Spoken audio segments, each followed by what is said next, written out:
The first time I ever danced with a girl, she leaned in close and asked me, "Why are your arms so stiff? Dancing with you is like dancing with a mannequin if they made mannequins super bony and with very sweaty palms." And to be fair, my palms were sweaty and simultaneously ice cold. I was and continue to be a miracle of physics. Who knew that adult hands could be supported by wrists that a 5-year-old or baby duck could easily snap? This may be a small part of why I spent my teenage years absolutely failing with women. In middle school, I would ask girls who I liked how much they weighed to see if I might weigh more. Numbers made me excited. I loved math. I used to think this meant everyone else loved math too.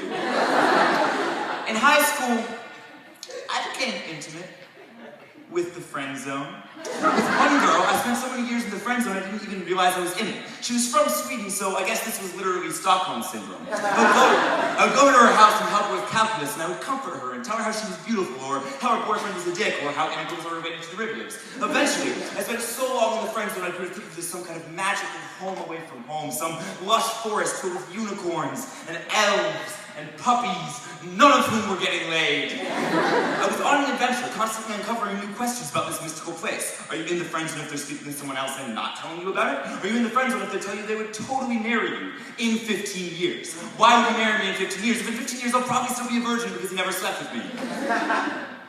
A few months after my first girlfriend and I broke up, I heard that she lost her virginity to the next guy she dated.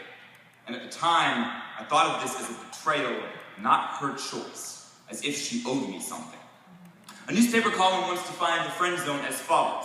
She discusses her love life with him and has the audacity to ask his advice on it. He performs favors for her. He does everything a boyfriend would do, but gets no benefits. As if the only reason to be a good friend or a decent fucking human is if you get something in exchange. The problem is, when I started thinking of myself as a savior, I ended up thinking of myself as a savior with a salary. You put in your hours as a nice guy, and sex is just a living wage, but sex is not a transaction. Sex is not a handshake to seal some deal. That girl did not owe me anything.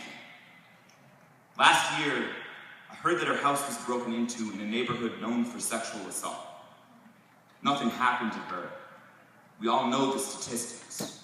Your rapist is more likely to be somebody that you know. The boogeyman, the stranger in the alley is real, but less real than we are. We all know the statistics. We don't know how to accept how easily we can become part of the problem.